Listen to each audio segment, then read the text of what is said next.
At 3:30 a.m. on December 16, 2014, Tsuchiya Kazuya, then 25, climbed into the window of an elderly couple's house in Mitsumata Town, Maebashi City, Gunma Prefecture. He then hid in the toilet, and roughly 8.5 hours later, he attacked Kawaura Fumie, 80. Fumie fled and called for her husband, Taneyoshi, 81. He rushed out to see what all the commotion was about, and Tsuchiya then attacked him as well. While in the elderly couple's house, Tsuchiya ate some apples, leaving behind the cores, and took 2 more for the road once he was done. It was these apple cores that would eventually lead to him being arrested, and ultimately put on death row. But how did Tsuchiya end up in the Kawaura's house? Why did he attack them, and what led him down such a dark path? Tsuchiya was born on November 17, 1988, in Tochigi Prefecture. He lived with his parents, older sister, and his father's child from a previous marriage. His father could never hold down a job, however, and spent most of his time gambling in pachinko parlors and begging his wife for money. At one point, he even sold her expensive coming-of-age outfit without her knowledge, so he could use that money to gamble as well. But that wasn't all. Tsuchiya's father wasn't just a gambler. He was also violent, and often cheated on his wife. This led to their divorce when Tsuchiya was just 2 years old, and his mother ran off with him and his older sister to live in a nightlife business dorm. In time, she met a man she referred to as kind and very caring, and got married again. 2 years after getting remarried, however, his mother went door to door selling expensive products such as sewing machines, futons, etc.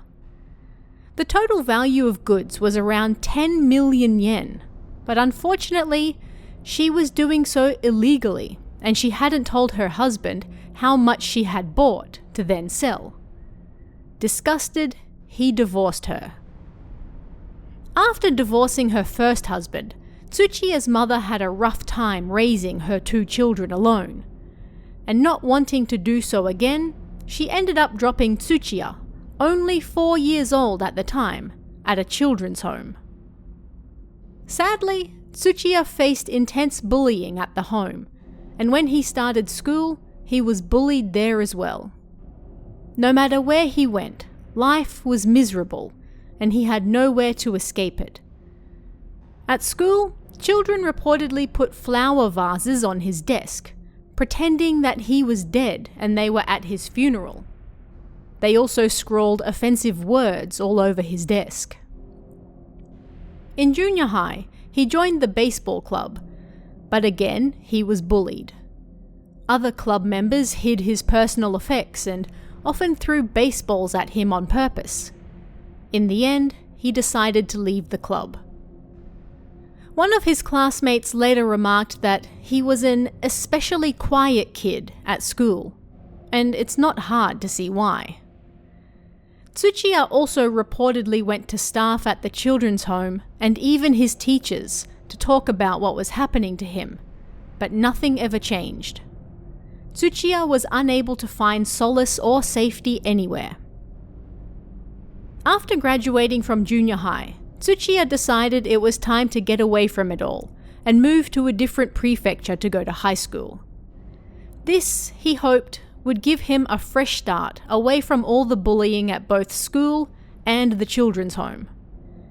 He moved in with his grandmother and aunt in Fukushima Prefecture, but sadly his fresh start wasn't as rosy as he had hoped. He struggled to get along with his aunt, and she often refused to feed him as well. Tsuchiya stuck it out and stayed in Fukushima after graduating from high school, starting work as a painter there. But he struggled to get used to the job and once again found himself always alone. Only 7 months after starting the job, he was fired. According to his boss, Tsuchiya struggled to make friends at work and was terrible at remembering things, although he did work hard. But when they were on long jobs, he often struggled living with the other painters, and he never did simple tasks like cleaning up his own dishes. In 2008, Tsuchiya then moved to Maebashi City, Gunma Prefecture, and finally reconnected with his mother. It seemed his life was stabilizing for the first time, and he moved in with her as well. However, it wasn't to be. She was living with her then partner, who Tsuchiya was unable to get along with again, and he moved out only 1 week later. Tsuchiya went on welfare, rented a small apartment, and then started part-time at a ramen store near his mother's house. The pay wasn't much, but he was still able to regularly see his mother, so he was fine with it. That brief happiness was once again short-lived, however, as Tsuchiya's mother was summoned back to Fukushima so that she could look after his grandmother, who had fallen ill. Abandoning her son once again, this caused a rift in their relationship that was never repaired. During this time, Tsuchiya found solace in one thing: mobile games. He started playing after graduating high school, and as time passed, he put more and more time and money into them. Unlike the real world, here Tsuchiya could feel strong and powerful, valued and accepted, and this gave him a reason for being. But mobile games aren't cheap, and Tsuchiya was addicted. He quit his job at the ramen store and briefly started work at a security company, but then he quit that job as well. He ended up locking himself inside his apartment and pouring all his time and money into mobile games, putting himself into debt with consumer credit loans to do so. Tsuchiya's debt grew to around 700,000 yen, and even though he cut back on basic living expenses, without work, he was unable to pay the money back. In fact, soon he wasn't able to even pay his own bills. In October 2014, his phone was cut off because he hadn't paid the outstanding bills. In November, his gas was cut off, and in December, his electricity was cut off. However, he refused to find another job because he didn't want to be in contact with other people. With no food, utilities, or his beloved mobile games to keep him company, Tsuchiya decided to resort to drastic measures. He would rob the elderly.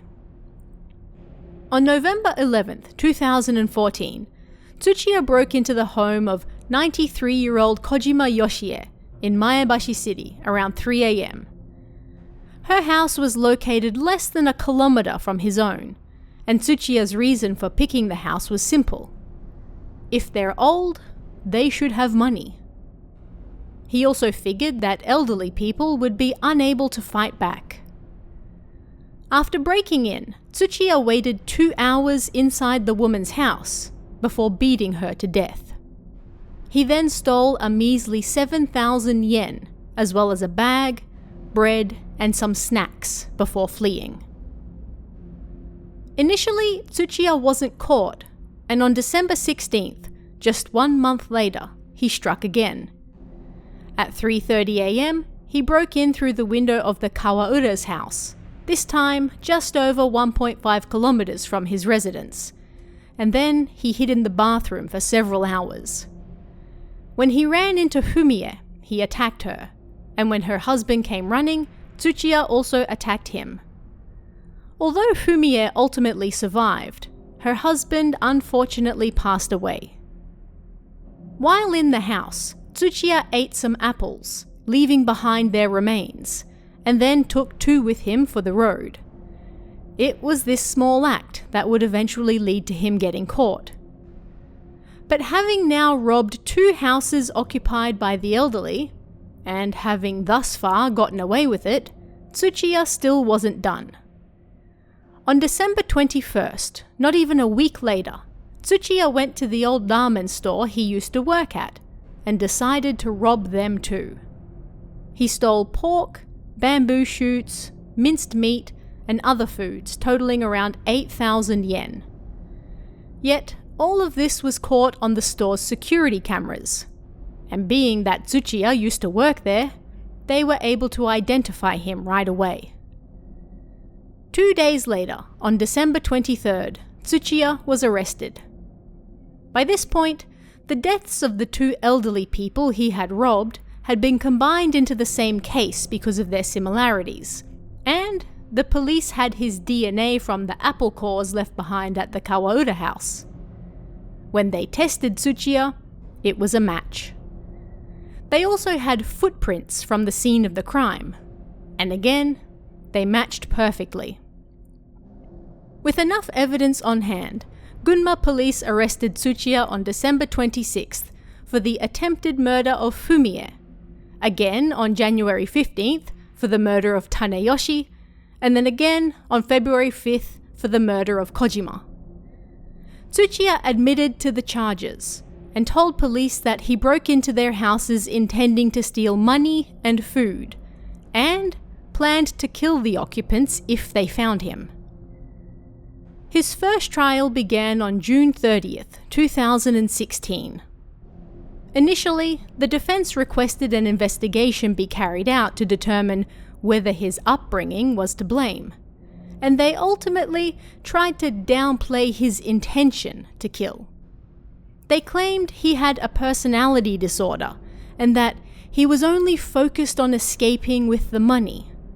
It was this personality disorder and lack of adaptability that led to him killing when he was unable to escape how he originally planned.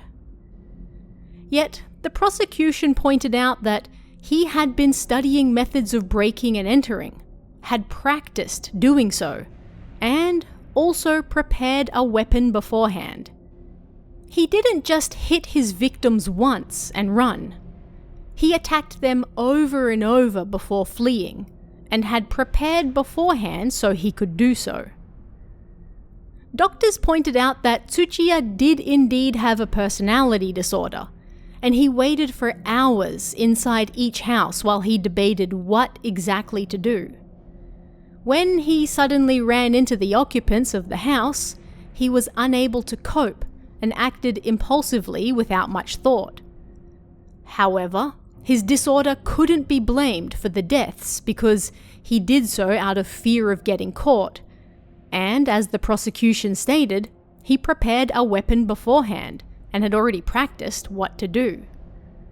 Plenty of people around the world live with personality disorders and don't resort to killing other people. At his trial, Tsuchiya often responded vaguely to questioning and claimed not to remember what happened. In response, the prosecution then showed video of his original questioning, where he replied normally for 70 minutes and was able to remember what happened just fine. Why, now that he was suddenly in front of others, was he suddenly unable to remember? On July 11th, the prosecution asked for the death penalty. They argued clear intent and the brutality of the crimes against those he knew to be weaker than him. His personality disorder had nothing to do with the crimes he committed and should have no bearing on his sentence. The defense, on the other hand, asked for life imprisonment, claiming Tsuchiya didn't have a tendency for such violent crimes, and now that his disorder had been diagnosed, there was a chance for rehabilitation.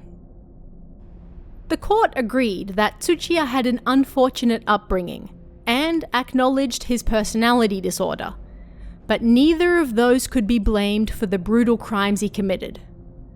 Not to mention that he committed these crimes simply because he quit his job and wanted to play expensive mobile games all day that he no longer had the money for. 2 people died, and 1 was seriously injured, because Tsuchiya refused to work to pay for his games. He also specifically targeted the elderly because he knew they would be unable to fight back. And so, Tsuchiya received the death penalty. The defense appealed numerous times, But in the end, on September 8th, 2020, the sentence was confirmed. The court pointed out that Tsuchiya's decision was his own and not indicative of his personality disorder, and committing the crimes so close together proved a terrible disregard for life. At present, he remains in the Tokyo detention house. But what did you guys think of this one? Let me know in the comments below, and I'll see you again next time.